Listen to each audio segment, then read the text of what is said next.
اللہ صلی اللہ علیہ وسلم۔ اللہ رب العالمین کی ذات نے انسان کی رہنمائی کے لیے قرآن اور سنت کو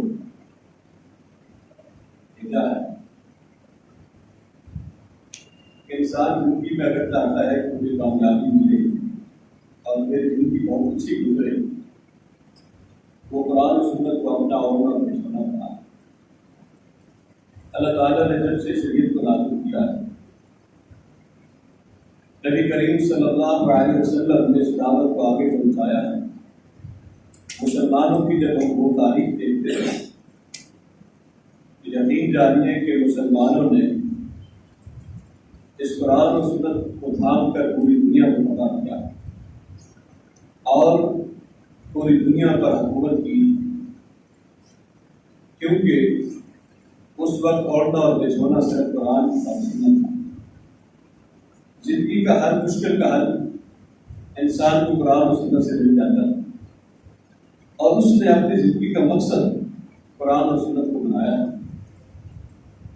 اور جب سے انسان کا یہ مقصد ہٹا ہے، جب سے انسان اس مقصد سے ہٹے ہیں، اس وقت سے آج مسلمانوں کی حالت یہ ہو چکی ہے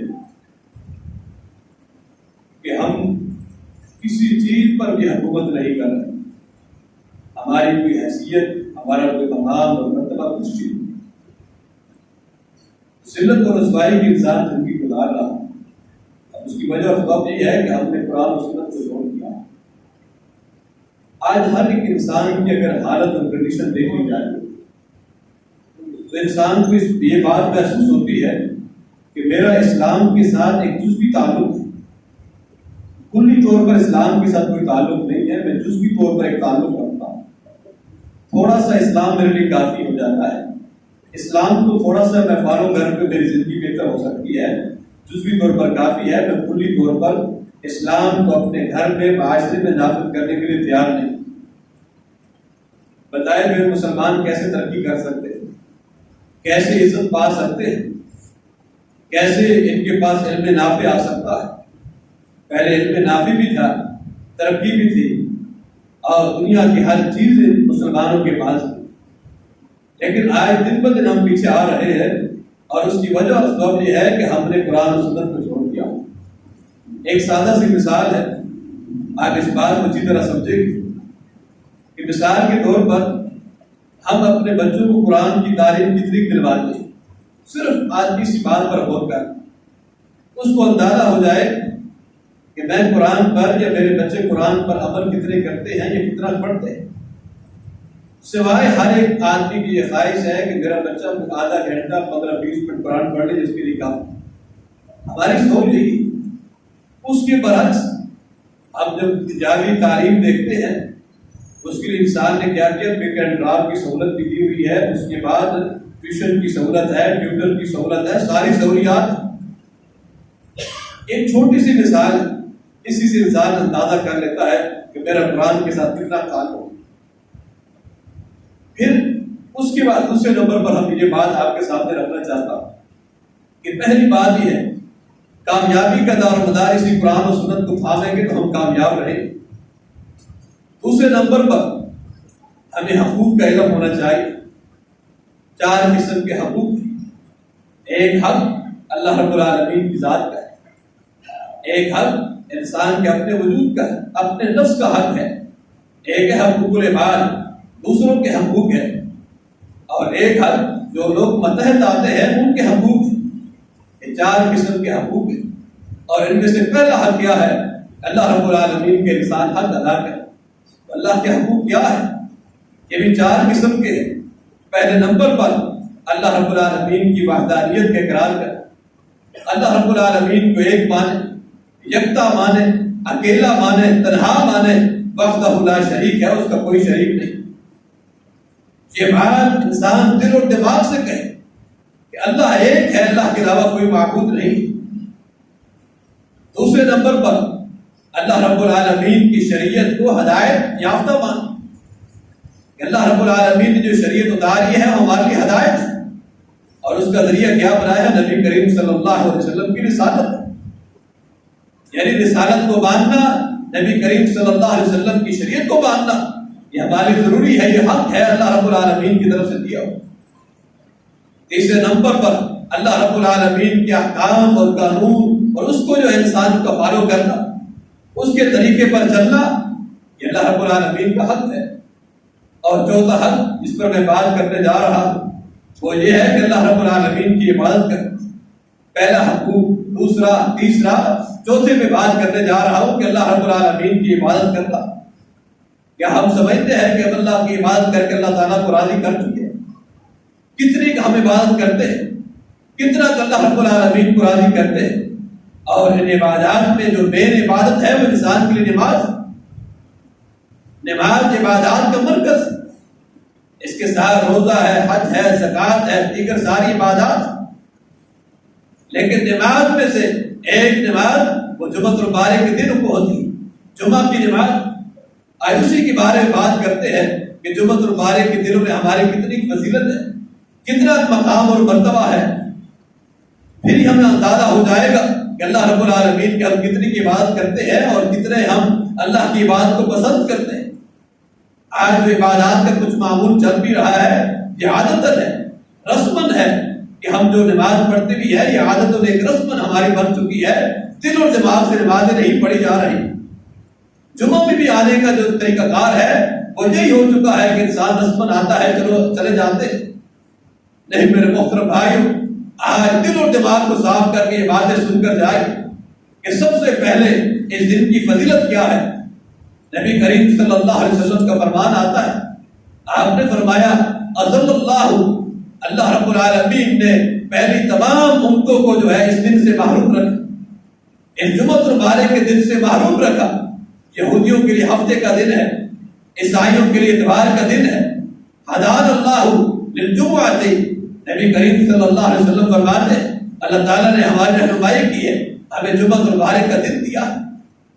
اور جمعہ کے دن کی ترتیب کیا ہے کہ سب سے پہلے جمعہ، پھر ہفتہ اور پھر اتوار ہے۔ آپ نے فرمایا اسی ترتیب کے ساتھ آگے بھی حساب کتاب ہوگا۔ سب سے پہلے حساب کتاب میری امت کا ہوگا، اور سب اسی حساب کتاب سے سب سے پہلے امت جو جنت میں جائے گی میری امت جائے، کیونکہ ان کو جمعۃ المبارک کا دن ملا ہے۔ اور ایک حدیث کے اندر آتا ہے نبی کریم صلی اللہ علیہ وسلم نے فرمایا کہ عید الاضحیٰ اور عید الفطر سے جو بہتر دن ہے وہ جمعۃ المبارک کا دن ہے۔ یعنی ان دو عیدین سے بہتر دن جمعۃ المبارک کا دن ہے۔ اور ایک روایت کے اندر آتا ہے نبی کریم صلی اللہ علیہ وسلم نے فرمایا خیر یوم طلعت علیہ الشمس یوم الجمعہ، کہا کہ سب سے بہتر جس دن طلوع ہوا سورج وہ دن جمعۃ المبارک کا دن ہے۔ فیہ خلق آدم، اللہ رب العالمین نے اس دن آدم علیہ السلام کو پیدا کیا، اور اسی دن اللہ تعالیٰ نے جمعۃ المبارک کے دن آدم علیہ السلام کو جنت میں داخل کیا، اور اسی دن اللہ رب العالمین نے زمین پر اتارا ہے آدم علیہ السلام کو اس دن جمعۃ المبارک کے دن، اور فرمایا لا تقوم الساعة الا فی یوم الجمعہ، قیامت بھی قائم ہوگی تو جمعۃ المبارک کے دن کو قائم ہو۔ ایک روایت کے اندر آتا ہے سور بھی بھوکا جائے گا تو جمعۃ المبارک کے دن کو بھوکا جائے۔ اور حدیث کی روایت میں یہ الفاظ ہے کہ جمعۃ المبارک کے دن سارے جانور سوائے جن اور انسان کے باقی جتنی چیزیں ہیں وہ سب جو ہے اس دن کے انتظار کرتے ہیں، آج قیامت کا دن ہے۔ جمعۃ المبارک کو سوائے جن اور انسان کو یہ محسوس نہیں کرتا کہ آج قیامت کا دن ہو سکتا ہے، باقی سارے جانور محسوس کرتے اور انتظار کرتے ہیں ہو سکتا ہے قیامت کا دن ہو، یعنی ان کے دلوں میں خوف بڑھ جاتا ہے۔ سوائے انسانوں کے ان کو اس دن کی فضیلت اور مقام اور مرتبے کے بارے میں کچھ بھی نہیں پتا۔ آپ اندازہ کر لیجئے کتنی فضیلت بیان کی ہے نبی کریم صلی اللہ علیہ وسلم نے اس دن کہ جمعۃ المبارک کے دن بڑا بابرکت دن ہے۔ اور ایک روایت کے اندر آتا ہے نبی کریم صلی اللہ علیہ وسلم نے فرمایا ما جعل اللہ تعالیٰ نے عید بنایا ہے مسلمانوں کے لیے اس دن کو، یعنی عید کا دن بنایا ہے، خوشی کا دن بنایا ہے اس جمعۃ المبارک۔ لیکن ہمارے لیے کوئی خوشی کا دن نہیں ہے، ہم تو آتے بھی ہیں تو صرف 2 رکعتیں پڑھنے کے لیے آئے اور اس کے بعد چلے گئے، ہمیں کوئی خوشی جمعہ کو دن کو نہیں ملتی۔ اس کے کچھ احکام ہیں، کچھ مسائل ہیں، کچھ آداب ہے، ہر چیز کے بارے میں انسان کو علم ہونا چاہیے۔ آئیے فضیلت کے بارے میں آداب کی طرف چلتے ہیں۔ اس کے آداب کے بارے میں نبی کریم صلی اللہ علیہ وسلم نے کیا بیان کیا ہے؟ فرمایا من اراد، جو شخص ارادہ کرے جمعہ کے دن کو، وہ چاہیے کہ وہ انسان غسل کر کے آئے، یعنی جمعہ والے دن ہمیں غسل کر کے نہا دھو کر تیاری کر کے مسجد کی طرف آنا چاہیے۔ پہلے دور کے اندر یہ بات تھی، بلکہ یہ مسئلہ بھی ہے کیا جمعے کے دن ہمیں غسل فرض ہے، واجب ہے، ہر صورت میں کرنا چاہیے کہ نہیں؟ جب یہ غسل واجب ہوا اس وقت یہ حالات تھے کہ اون کے کپڑے پہنے جاتے تھے، مسجد بڑی تنگ تھی، اور اس پر نبی کریم صلی اللہ علیہ وسلم نے فرمایا کہ آپ جو ہے جمعے کے دن غسل کر کے آیا کر، کیونکہ گرمی کی بڑی شدت ہے۔ اور اس کے بعد علماء نے اس چیز کو کہا ہے کہ مستحب ہے، اگر وقت انسان کے پاس نہیں ملتا تو کوئی بات نہیں ہے، لیکن جس کے پاس وقت ہے وہ ہر صورت میں انسان غسل کر کے آئے، طہارت کر کے آئے، پاک ہو کر آئے۔ اور ایک روایت کے اندر آتا ہے نبی کریم صلی اللہ علیہ وسلم نے فرمایا جو آدمی جمعے کے دن کو آتا ہے، طہارت کر کے آتا ہے اور وضو کر کے غسل کر کے تیل لگا کر خوشبو لگا کر آتا ہے، ثم یخرج، پھر وہ انسان نکلتا ہے مسجد کی طرف، یعنی وہ گھر سے آتا ہے، ثم لا یفرق بین اثنین، پھر وہ دو آدمیوں کے درمیان تفریق نہیں کرتا، جدا جدا نہیں کرتا۔ اس بات کو اچھی طرح سمجھنے کی ضرورت ہے۔ اور مسئلہ یہ ہے کہ جب انسان یہ سارے کام کر کے آتا ہے اور اس کے بعد مسجد کی طرف آئے، اس کو چاہیے کہ وہ دو آدمیوں کے درمیان جدا جدا کر کے نہ بٹھائے ان کو، ایک آدمی کو کہ آپ تھوڑے ادھر ہو جاؤ، آپ ادھر ہو جائے، اور درمیان میں وہ آدمی بیٹھ جائے۔ آپ نے اس چیز سے منع کیا ہے، گردنیں پھلانگ کر آنے سے اس چیز سے آپ نے منع فرمایا ہے، کہا کہ جو آدمی جب جمعے میں آئے اور جہاں اس کو جگہ ملتی ہے وہیں بیٹھ جائے، لیکن گردنیں نہ پھلانگے، اور وہ آدمی جو ہے دو آدمیوں کو جدا کر کے درمیان میں نہ بیٹھے۔ اس چیز سے نبی کریم صلی اللہ علیہ وسلم نے منع فرمایا ہے۔ لیکن جو آدمی یہ کام کر کے آتا ہے، نبی صلی اللہ علیہ وسلم نے فرمایا ایک جمعہ سے لے کر دوسرے جمعہ تک اللہ رب العالمین اس کے گناہوں کو معاف کر دیتے ہیں، یعنی اس کے گناہ معاف ہو جاتے ہیں۔ ایک جمعہ سے لے کر دوسرے جمعہ تک جو آدمی غسل کر کے آئے، طہارت کر کے آئے، خوشبو لگا کر آئے، تیل لگا کر آئے، اور دو آدمیوں کو تفریق نہ کرے، دو آدمیوں کو جدا جدا نہ کرے، گردنیں نہ پھلانگے، تو نبی صلی اللہ علیہ وسلم نے فرمایا کہ اس آدمی کے اللہ تعالیٰ ایک جمعہ سے دوسرے جمعہ تک اللہ تعالیٰ گناہ معاف فرما دیتے ہیں۔ اتنی بڑی فضیلت، اتنی بڑی شان کہ اتنے پورے ہفتے کے گناہ انسان کے معاف ہو جاتے ہیں۔ اور ایک روایت کے اندر آتا ہے نبی کریم صلی اللہ علیہ وسلم نے فرمایا کہ ایک ہفتے کے ساتھ 3 دن اور مزید، فرمایا کہ 10 دن کے گناہ اللہ رب العالمین اس کے معاف کر دیتے ہیں جو جمعہ المبارک کے دن جو ہے استعاری کے ساتھ مسجد کی طرف آتا ہے۔ اور ایک حدیث کے اندر آتا ہے، یہ حدیث بھی انسان سنے تو حیران رہ جاتا ہے کہ اتنی فضیلت، اتنا مقام، اتنا مرتبہ، انسان سوچ کر بھی حیران رہ جاتا ہے۔ نبی صلی اللہ علیہ وسلم نے فرمایا کہ جو آدمی جمعے کے دن غسل کر کے آتا ہے اور وہ جلدی آتا ہے اور جمعہ پڑھنے کے لیے جلدی آ جاتا ہے، اور حدیث کے آگے الفاظ ہیں چل کر آتا ہے، سوار ہو کر نہیں آتا، پھر امام کے قریب بیٹھ جاتا ہے، امام کے قریب بیٹھتا ہے اور کوئی گفتگو نہیں کرتا، بڑے خشوع کے ساتھ اور بڑی خاموشی کے ساتھ وہ جمعہ المبارک کا خطبہ سنتا ہے۔ اس حدیث کے الفاظ ہیں نبی صلی اللہ علیہ وسلم نے فرمایا ہر ایک قدم پر 1 سال کے روزے اور 1 سال کا قیام کا ثواب اس کو ملتا ہے۔ 1 سال کا قیام کا، یعنی رات بھر کا جو قیام ہے، ایک قدم پر 1 سال کا قیام اور 1 سال کے روزے، صرف ایک قدم پر اس کو ثواب ملتا ہے۔ جو آدمی غسل کر کے آتا ہے، جلدی آتا ہے اور سوار ہو کر نہیں آتا، پیدل آتا ہے، امام کے قریب بیٹھتا ہے، ایک قدم پر اس کو 1 سال کا قیام کا ثواب اور 1 سال کے روزے، اتنی فضیلت، اتنا مقام اور مرتبہ ملتا ہے۔ لیکن شاید ہم جمعہ المبارک کی یہ فضیلت جو ہے، ہماری کیفیت کیا ہے؟ ہماری کیفیت تو یہ ہے، اگر میں اس کی مثال یوں دوں، اگر کسی انسان کو کہا جائے کہ جناب آپ مسجد میں آئیں، آپ کو 500 روپے انعام ملے گا، وہ یقین جانیے صبح 8 بجے پہنچ جائے، صبح 9 بجے پہنچ جائے گا۔ کسی کا 1000 روپے ملے گا، وہ بڑا جلدی پہنچ جائے گا کہ 1000 روپے آج ملنا ہے۔ آج مسلمانوں کی ایمان کی کیفیت تو یہ ہو چکی ہے کہ 1000 روپے جس کو ملے وہ صبح 9 بجے آنے کے لیے تیار ہے، اور جس کو نبی کریم صلی اللہ علیہ وسلم یہ فرما دے کہ 1 سال قیام کا ثواب، ایک سال کے روزے جو ہے اس کو ایک قدم پر ثواب ملے گا، لیکن یہ ثواب انسان حاصل کرنے کے لیے تیار نہیں، اس کے لیے کیا کرے گا؟ اللہ تعالیٰ نے جو قرآن میں ارشاد فرمایا یا ایھا الذین آمنوا اذا نودی للصلاۃ من یوم الجمعۃ فاسعوا الی ذکر اللہ وذروا البیع، کہا جب تمہیں اذان کی طرف بلایا جائے، جمعہ کی نماز کی طرف بلایا جاتا ہے تو فاسعوا الی ذکر اللہ، اللہ تعالیٰ کی ذکر کی طرف دوڑتے آؤ، وذروا البیع، اور تجارت کو چھوڑ کر آؤ۔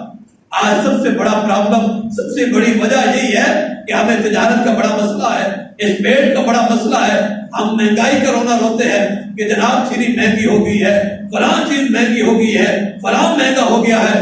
میرے محترم بھائی، چیزیں تو مہنگی ہوتی رہی ہے، ہوتی بھی رہے گی، یہ دنیا کا سلسلہ ہے، یہ تو چلتا رہے گا، لیکن کبھی افسوس ہوا ہے کہ جناب آج میں 5 منٹ لیٹ پہنچا؟ کبھی یہ انسان کو یہ سوچ آئی ہو کہ جناب آج تو میں جمعے میں لیٹ پہنچا ہوں، میرا جو یہ ثواب تھا اس ثواب سے میں محروم ہو چکا ہوں؟ یہ ثواب انسان حاصل کرنے کے لیے تیار نہیں، اس کو دنیا کی مہنگائی کی لگی ہوئی ہے، اس کی ساری سوچ اور فکر جو ہے اسی پیٹ کے لیے ہے۔ حالانکہ اللہ تعالیٰ نے یہ فرما دیا وذروا البیع، تجارت چھوڑ کر آپ کو جمعہ میں حاضر ہونا چاہیے، تجارت کو ایک طرف کر دو، یعنی جب جمعہ کی اذان ہو جائے اس کے بعد تجارت کرنا حرام ہے، خرید و فروخت کرنا حرام ہے، اور اس کے بعد انسان کو چاہیے کہ وہ تیاری کر کے مسجد کی طرف آ جائے اور جمعۃ البارہ کا خطبہ سنے۔ اتنی فضیلت ہے، اتنا مقام اور مرتبہ ہے اس جمعے کے دن کو، لیکن یہ انسان ضائع کرتا ہے اور اس کی کوئی فکر جو ہے اس چیز کی طرف نہیں ہے۔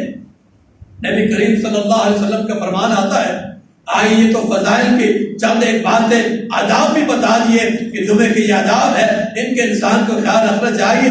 پھر جلدی آنے کا ثواب کیا ہے کہ ہم جمعہ میں لیٹ آتے ہیں، اکثر ہماری کوشش یہی ہوتی ہے کہ جناب ہمیں 2 رکعتیں مل جائیں، ہمیں 2 رکعتیں مل جائیں، اور اس بھی انسان آج کل جو نمازوں کی ہماری کیفیت چلتی ہے، ہم یہی سوچ کر نکلتے ہیں کہ جناب ہم پہلی رکعت میں پہنچ جائیں، ہم جو ہے اس کے بعد ہمیں جماعت مل جائے۔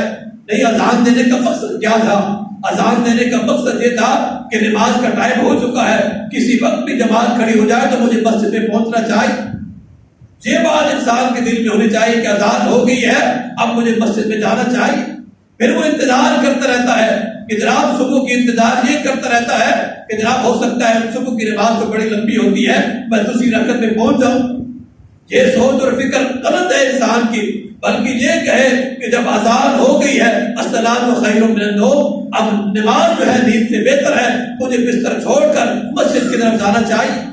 اور یہی حالت انسان کی جمعۃ البارہ کے دن ہونا چاہیے کہ جب جمعہ کی اذان سے پہلے انسان تیار ہو کر آ جائے اور مسجد کی طرف جو ہے چل پڑے۔ نبی کریم صلی اللہ علیہ وسلم نے کتنی فضیلت بیان کی ہے، اور جو آدمی صبح جمعہ کے دن جلدی آتا ہے، نبی کریم صلی اللہ علیہ وسلم کا فرمان ہے، آپ نے فرمایا کہ جو آدمی جو ہے امام کے مسجد سے آنے سے پہلے جو ہے مسجد میں آتا ہے، فرشتے لکھتے ہیں، کہا کہ اس کو اونٹ کی قربانی کا ثواب ملتا ہے۔ اب کوئی آدمی اونٹ کی قربانی کر سکتا ہے، کتنی مہنگی قربانی ہے، لیکن فری میں اس کو اونٹ کی قربانی کا ثواب ملتا ہے۔ جو آدمی امام کے مسجد سے آنے سے پہلے مسجد میں آ جاتا ہے، اونٹ کی قربانی کا ثواب۔ اور اس کے بعد دوسرے نمبر پر جو لوگ آتے ہیں، کہا کہ گائے کی قربانی کا ثواب ملتا ہے۔ تیسرے نمبر پر فرمایا مینڈی کی قربانی کا ثواب ملتا ہے۔ چوتھے نمبر پر فرمایا مرغی کا ثواب ملتا ہے۔ پانچویں نمبر پر فرمایا انڈے کا ثواب ملتا ہے۔ جو اس قدر آ جائے، اور پھر فرمایا کہ ثم خرج الامام، کہ جب امام نکل پڑے، پھر اس کے بعد فرمایا کہ فرشتے جو ہے اپنے اوراق اور اپنے صحیفوں کو رکھ دیتے ہیں اور مسجد میں آ جاتے ہیں، اللہ رب العالمین کا ذکر اور تسبیح کرتے ہیں اور خطبہ جمعۃ المبارک سنتے ہیں۔ اس حدیث کو سامنے رکھیے کہ پہلے نمبر پر فرمایا اونٹ کی قربانی کا ثواب ہم لوگ ضائع کرتے ہیں، ہمیں نہیں چاہیے اونٹ کی قربانی کا ثواب۔ ہم تو مسجد میں دیر سے آئیں گے، تاخیر سے آئیں گے، ہمیں نہیں ضرورت کہ ہمیں گائے کی قربانی کا ثواب ملے، ہمیں نہیں ضرورت کہ ہمیں مینڈے مرغی اور ان چیزوں کا ثواب ملے۔ اور ثم خرج الامام، پھر جب امام نکلتا ہے ممبر کی طرف آتا ہے اور فرشتے جو ہے نام لکھنا چھوڑ دیتے ہیں اور اس کے بعد جو ہے خطبہ جمعۃ المبارک سننا شروع کر دیتے ہیں۔ اس میں ایک اور بات بھی اس حدیث کے اندر ملتی ہے کہ نبی کریم صلی اللہ علیہ وسلم نے، اللہ رب العالمین نے امام کی کتنی عظمت بیان کی ہے، کتنی شان بیان کی ہے۔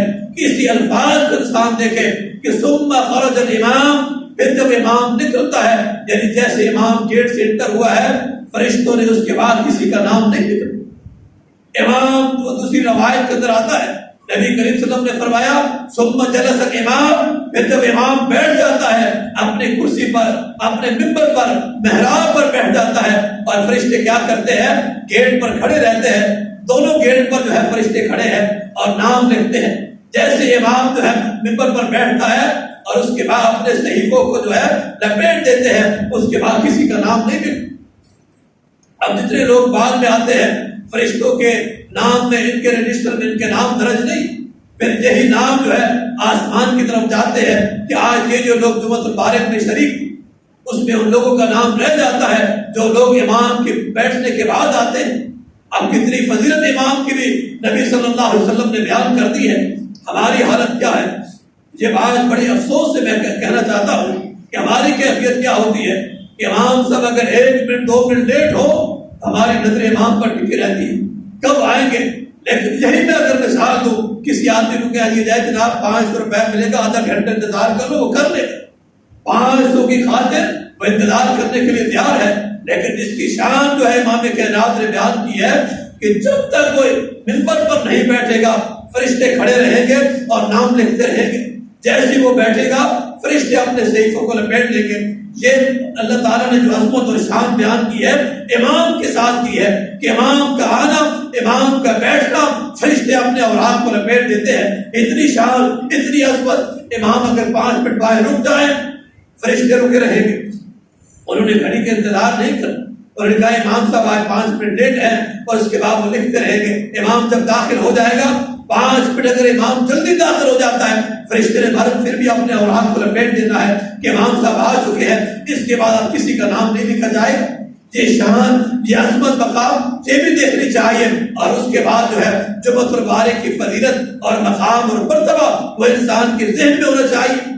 آج اس بات کا عزم کریں کہ ہمیں اس بات کا شوق ہو کہ ہم بھی 1 سال روزے کا 1 قدم پر اور 1 رات قیام کا ثواب حاصل کریں گے۔ لیکن شرط یہ ہے کہ امام صاحب سے آنے سے پہلے مسجد میں آنا پڑے گا، امام کے قریب ہو کر بیٹھنا پڑے گا، اور یہ خاموشی کے ساتھ گفتگو سننی پڑے گی، اور کوئی بات چیت اور کوئی لغو حرکت وہ انسان نہیں کرے گا۔ اتنا ثواب یہ ہمیں یقین ہے، اللہ رب العالمین کی قسم ہے کہ نبی کریم صلی اللہ علیہ وسلم کا یہ فرمان سچا ہے، اس میں کوئی شک و شبہ کی گنجائش نہیں ہے۔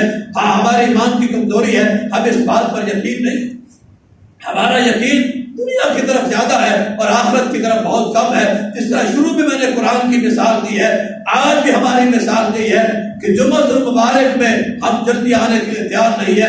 اس کے علاوہ اگر آپ شادی کا موقع دیکھ لیں اور خوشی اور غمی کا موقع دیکھ لیں، وہاں بھی ہم گھنٹوں بیٹھے رہیں گے، انتظار کرتے رہیں گے۔ اگر 2 بجے کی بارات ہے، 4 بھی بج جائے تب بھی ہم بیٹھے رہیں گے کہ ہم نے 2-4 لقمے کھانے ہیں۔ دنیا کی خاطر یا دنیا کے لوگوں کی خاطر جو ہے ہم وہاں بیٹھے رہتے ہیں، لیکن جمعۃ المبارک میں اس اللہ رب العالمین کی رضا کے لیے ہم جلدی آنے کے لیے تیار نہیں۔